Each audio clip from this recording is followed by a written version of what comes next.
Hello and welcome to part 2 of the nozzle preference series that I'm putting together. In this section, we're going to talk about different things when it comes to fire science, on how it's evolved and why there's an emphasis on one nozzle over the other. Because for years it was, nozzle schnozzle. It didn't matter, as long as you were getting enough water on the fire. But it does matter, and a lot of this is based off recent fire studies. In this session, Brian Brush is going to talk about different things like water mapping, the evolutionary study of fire behavior, how we've gone from a static to a dynamic fire study. We're also going to talk more about gallons per second. Okay, so Chief Walker just talked about water mapping, and the best way to explain it is through video. So this is a very familiar video for a lot of people, the Christmas tree fire video, and we'll come back to this. But what I want you to focus on is fire spread. So I know a lot of people have talked about the seat versus the seed of the fire. The Christmas tree is the seed of the fire. It grows straight up and then has branches out and fills that room at the ceiling. So when we slow it down, really what we're talking about is a fire spread. It goes vertically to start, but as soon as it hits a surface, it travels out from there. Now if you think about the Christmas tree, it's what, 6 feet tall, 3 feet wide. That's your fuel package. But as soon as it transitions up into the ceiling, we now have a 10 by 10 room, and as that fire banks down, let's say it's banked down 2 feet now, so 10 by 10 by 2, we have 200 cubic feet of fire in the ceiling. So really our biggest concern is that ceiling. So we address that and work it back down to the source. Just the same as we'd be cutting a tree down, a big tree, we start up high, we got to climb it and cut it. So in addressing fire spread is what water mapping does. To drive that home a little bit more too, we'll talk about how flashover occurs from the top down. So if you're watching this video, you see that we have that extreme heat in the ceiling. We can't see the fire, but it's in the present. And basically all the surfaces kind of get worked down from to their flashover point from the ceiling. So again, we'll slow this video down. Consider that 200 cubic feet of fire is overhead. It's a much bigger fire than what we're looking at horizontally in the corner of that room.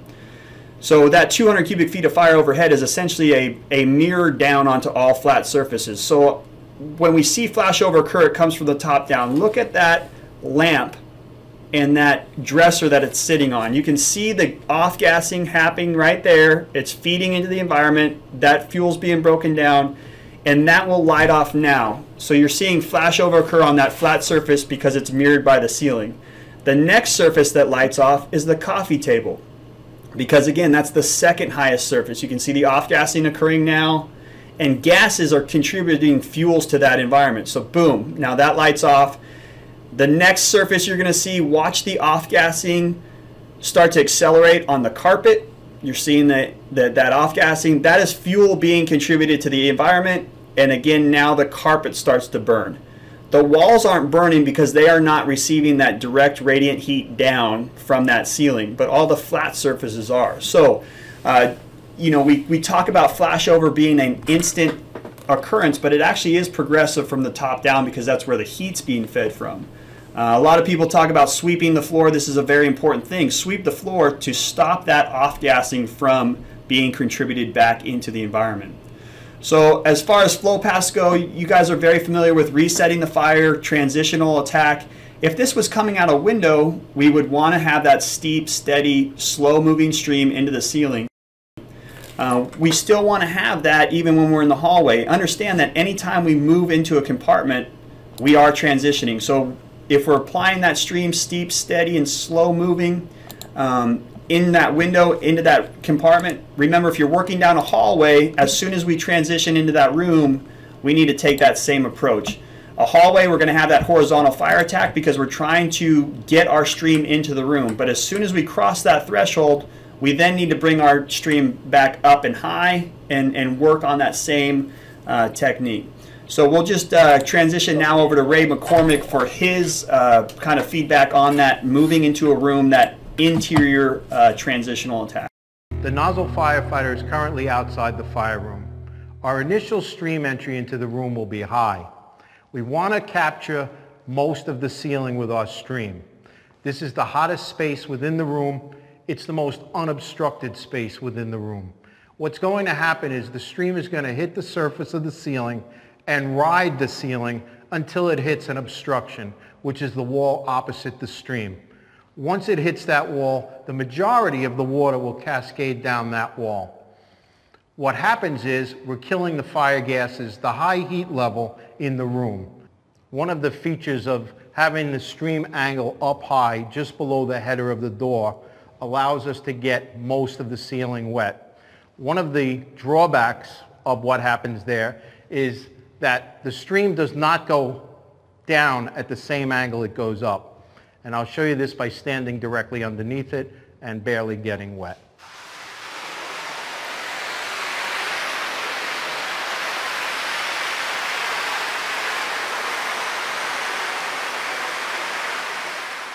Once the nozzle firefighter hits the ceiling and cools the fire gases, it's time to move inside the room. Using a circular motion, the stream will push the products of combustion away from the team. Soon after that, it'll move into a knockdown state. Once they're in that room, they can control any little embers that are burning. We have ourselves an extinguished fire.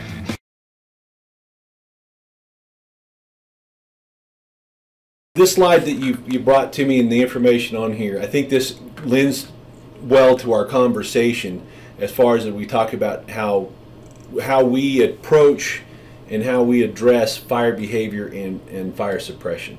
Yeah, and so I hate the fact that I'm going to be like the defender of buzzwords here, but I think it's important because our world is changing. Like I said, flow path, water mapping.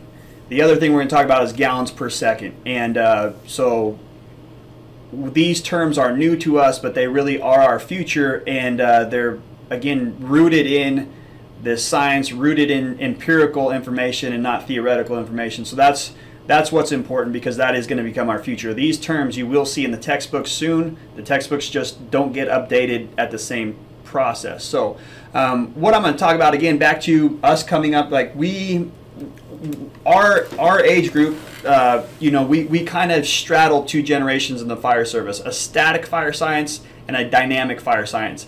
We are now in a dynamic fire science world, basically, in the fire service. But I was brought up in a static fire science world. And I remember learning in my first classes that, wood products put off this many BTUs per pound, and water absorbs this many BTUs per gallon. And it was a 1-to-1 ratio. And I really didn't think much of it. I bought into it. It's 100% what was being taught. It was 100% what was known. And when we look at that, really, that's based on science from a long time ago. In the 1950s, the 1960s, they wanted to evaluate efficient firefighting, and they wanted to see how many BTUs a gallon of water could absorb, and they evaluated that on steam production, because that was the conversion. Water absorbs heat, it turns to steam. It was a known thing, so they calculated it out, but it was all static based. It was all based on this number of BTUs, this water absorption rate, and you can see it in the slide here, kind of one-to-one concepts. It wasn't until the 80s that scientists could actually measure heat release rate. And if you know anything about science, the fire service is a long way downstream from that. So in the 80s, the scientists started measuring actual heat release rates in calories, calorimeters, all these new tools to evaluate how heat is released over a period of time.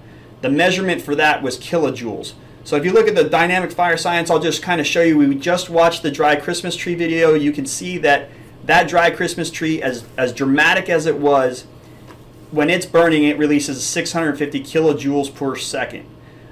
When we get a sofa fully burning, you can see that it's 3,210 kilojoules per second. So all that nerd talk, back to the real world fire, this was introduced to us in 2005 when we actually saw the legacy room versus the modern room. And that's when dynamic fire science really went viral for us. So it was first measured, heat release rates first measured in the 80s, but it came to the fire service in 2005. But I'll tell you what, we're never going back to a 1-to-1 ratio. We're always going to be now determining things in how they grow by the second. Exponential fire growth is very known, it's quantified, even to the point that now in NFPA 1710, they've removed minutes. you know, what was in our documentation for NFPA standards as far as fireground operations and fireground response. What once was 1 minute 30 seconds is now being measured as 90 seconds. So our tools, especially for interior firefighting, are now coming down to seconds. If it's a surround and drown defensive operation and we're talking thousands of gallons a minute, of course, because we're going to be there for hours. But in the context of a room and contents fire, us preventing a room and contents fire from going to that structure fire is an envelope of minutes. So then our actions are coming down to seconds. So this is where you're going to see the discussion of gallons per seconds now. On the interior, it's about gallons per second. It's that quick water application rate to prevent it from going from a room to a room in a hallway, or intervening in that verge of flashover, those seconds that verge of flashover is going to occur. Whereas on the outside, when we're talking about minutes, it's definitely longer duration. Again, the biggest thing with this is, and I think you've kind of spoken, we've chatted about this, is that bursts of water application. On the inside, we're never flowing for minutes. Right. We're flowing for 10, 15 seconds, shutting down. Or if we're flowing water down a hallway, it's line of sight, the nozzle's line of sight. Our stream may actually only make it into that room for a second or two. So we have to quantify like what we're throwing into that room in that short period of time, and we want to maximize it. We want to make the most of those gallons hitting that room in those seconds, but we also have to be mobile and fast, so there's a certain breakover point.